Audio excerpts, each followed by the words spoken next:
इस वक्त अगर सही मायनों में किसी की कमबख्ती आई हुई है तो वो है भारत के आर्मी चीफ की।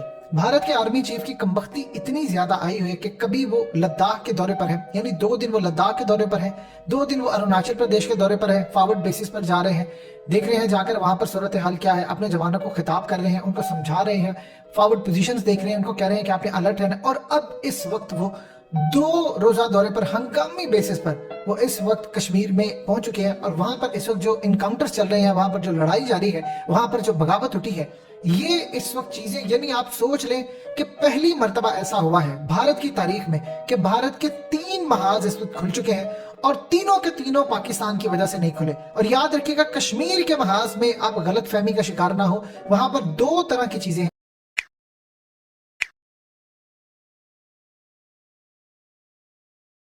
एक तो है जाली हमला, एक वो खुद मरवा रहे हैं अपने फौजी, और दूसरा रियल में वहां पर लोग उठ खड़े हुए हैं और वो तालिबान से इंस्पायर होकर इंडियन फौजियों पर हमला करें। अब कश्मीर के अंदर एक लोकल रेजिस्टेंस उनकी इस लिहाज से भी खड़ी हो रही है कि उन्होंने इंडिया के खिलाफ सिर्फ और सिर्फ वो वेट करे हैं कि चाइना एक दफा हमलावर हो जाए। उनको पता है पाकिस्तान ने मदद के लिए नहीं आना। ये बात अब कश्मीरियों को क्लियर हो चुकी है कि पाकिस्तान ने नहीं आना और इंडिया ने पाकिस्तान को फटफ के मामले में ऐसा फंसाया है कि इन लोगों ने आना नहीं। अब वो असल में 2 तरह के काम करें। एक तो वो तालिबान से इंस्पायर हो चुके हैं कि उन्होंने भारतीय फौजियों को वो मार रहे हैं, इनकाउंटर्स चल रहे हैं और कई सेक्टर्स में इस वक्त शदीद लड़ाई जारी है। इवन के 15 से ज्यादा वो भारतीय फौजी मार चुके हैं और एक आधे जाली हमले के अंदर इन्होंने अपने कई सिख फौजी खुद ही मार दिए हैं और वो भी इन्होंने नाम लगा दिया इन पर। अब इस सूरत हाल के अंदर कश्मीर में इस वक्त सूरत हाल इतनी खराब हो चुकी है कि वहां पर लोग वेट कर रहे हैं इस बात का कि किसी भी तरह चाइना और इंडिया की लड़ाई हो और हम बगावत के लिए तैयार हो जाएं। चाइना ने ऑफिशियली अपने मीडिया के थ्रू ये बात कर दी है कि जब अब जंग होगी भारत के साथ तो पाकिस्तान, चाइना और इंडिया की इंटरनली डोमेस्टिक लड़ाई होगी, जिसमें 2.5 फ्रंट को उन्होंने नाम दिया। अपनी वीडियोस में आपको बताया था कि 2.5 फ्रंट किस तरह हो सकते हैं और उसके बाद सूरत हाल आगे किस तरह पैदा होगी।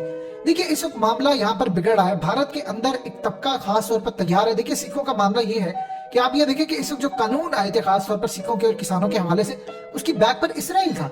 अब ये आज पहुंचे हैं, खास तौर पर जयशंकर इसराइल के दौरे पर जब पहुंचे तो उन्होंने वहां पर जाकर कहा कि हमें एग्रीकल्चर के अंदर इसराइल की टेक्नोलॉजी की जरूरत है और साथ कहकर आए कि आप इसराइल के लोग आए, अपने लोगों को लेकर आकर भारत में इन्वेस्ट करें, एग्रीकल्चर को टेक ओवर करें। यही तो इनका प्लान था।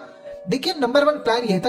आप अंदाजा कर ले, सारे सिख इस वक्त किसान सड़कों पर थे, लेकिन टच से मस नहीं हुआ मोदी। वो डटा रहे इस चीज पर कि मैं किसी से और पीछे नहीं हटूंगा, क्योंकि अगर मैं हटा तो आर्टिकल 370 मुझे रिवोक करना पड़ेगा और 35A। अब सूरत हाल ये है कि इसराइल का पहला प्लान तो कामयाब हो गया, उन्होंने लॉस तो चेंज कर ली। अब आ रहे हैं इसराइल के लोग। अब ये जानबूझकर ओपनली ऐलान किया जाता है कि हमने इसराइल को दावत दी है कि उनके लोग आए, इन्वेस्ट करें एग्रीकल्चर में। अब जो सूरत हाल ये पैदा होने वाली है कि इसराइल के लोग आ रहे हैं। अब चूंकि इस वक्त किसानों को पता चल चुका है कि इन्होंने कानून वापस नहीं लेना और सिखों की मूवमेंट भी इस वक्त जो पीक पर थी वो अचानक नीचे आ चुकी है। अब इस सूरत हाल के अंदर सिख ये देख रहे हैं कि हो सकता है इनकी मूवमेंट दोबारा चल जाए, लेकिन अगर चल गई इनकी मूवमेंट, क्योंकि अगला मरहला ये है कि अपने लोकल जितने भी नुमाइंदे होते हैं उनके जरिए आपने लैंड खरीदना होता है। और लैंड खरीदने वाले कौन लोग होते हैं? अंबानी और अडानी के जो अगले फ्रंट मैन होते हैं, ये लोग लैंड खरीदते हैं और लैंड खरीद कर फिर वो इसराइल को देते हैं और इसराइल के जो नुमाइंदे होते हैं, यानी वो यहाँ से खरीद कर और एग्रीकल्चर टेक्नोलॉजी के जरिए पूरी दुनिया में जो इनका प्लान है एग्रीकल्चर का, उसको वो फिर कंट्रोल करें, क्योंकि खुराक को उन्होंने कंट्रोल करना है। ये असल में भी एक बगावत है कि जो खड़ी हो जाए। देखिए, लोग अपनी आबाओ-अजदाद की जमीनें नहीं बेचते, लेकिन जब आप उनकी जमीनों को इस तरह नुकसान देंगे, लॉस को खराब करेंगे और दूसरी जानिब लोग वहां पर अपनी फसलें जला रहे हैं, उनके पास कोई दूसरा रास्ता नहीं है। तो इस पूरी सूरत हाल के अंदर हर तरह से भारत का इस वक्त महाज खुला हुआ है। उनका इंटरनली लद्दाख, कश्मीर, अरुणाचल प्रदेश और इस पूरी सूरत हाल के बाद उत्तराखंड उनका एक महाज है। ये सारे महाज इतने ज्यादा खतरनाक हो चुके हैं, इतने ज्यादा मोदी के लिए खतरनाक हो चुके हैं कि तारीख में पहले कभी इस लेवल पर भारत को ये सूरत हाल का सामना नहीं फेस करना पड़ा। अब आप देख लें कि इस वक्त निर्वाणे वहां पर जाकर जवानों को कह रहे हैं अपने कि आपने लड़ना है, डटे रहना है। देखिए, लद्दाख का मामला हो, अरुणाचल हो या कोई और, वहां पर तो ये चाइना पर इल्जाम नहीं लगा सकते कि आपने यहाँ पर हमले करे। वहां तो जब भी चाइना करेगा ओपनली हमला करेगा। यहाँ पर इन्होंने बार बार सूरत हाल पेश ये आ रही है कि एक तो खास तौर पर अक्टूबर 20 को इनकी मुलाकात होने जा रही है तालिबान से मॉस्को के अंदर, फिर उसके बाद नवंबर में जो मीटिंग होने जा रही है, अजीत डोवल ने बुलाया है पाकिस्तान के नेशनल सिक्योरिटी एडवाइजर मोहित यूसुफ को। और इस सूरत हाल के अंदर वो एक माहौल क्रिएट कर रहे हैं कि पाकिस्तान इन हमलावरों के आगे, आप उनका मीडिया उठाकर देखें, वहां पर ये सूरत हाल हो रही है कि कश्मीर में हमला हो रहा है और हमें मैच का बायकॉट करना चाहिए। आप ये देखें कि भारतीय मिनिस्टर इसके बाद कह रहे हैं कि पाकिस्तान और इंडिया का जो मैच है क्रिकेट वर्ल्ड कप, आप इसका बायकॉट करें और पाकिस्तान को इनके साथ मैच नहीं खेलना चाहिए कि ये कश्मीर के अंदर हमले करवा रहे हैं। ये इस वक्त भारत के अंदर कैंपेन चल रही है कि पाकिस्तान सूरत हाल खराब कर रहा है। इसी दौरान याद रखिएगा, बार बार हकीकत टीवी आपको कहता है कि ग्लोबल ट्रेंड्स की जो रिपोर्ट है उसको मद्देनजर रखें कि एक हमला होगा भारत के अंदर। उन्होंने बाकायदा नाम लेकर कहा कि एक दहशतगर्दाना हमला होगा। ये उन्होंने नहीं कहा कि मोदी ने करवाना, जाहिर सी बात है ये तो नहीं वो कह सकते कि मोदी करवाएगा, लेकिन उस हमले के बाद उन्होंने जो अगली रिपोर्ट्स दी है कि पाकिस्तान और इंडिया जंग के दहाने पहुंच जाएंगे और दोनों ममालिक आमने सामने एक दूसरे के खिलाफ जंग लड़ेंगे।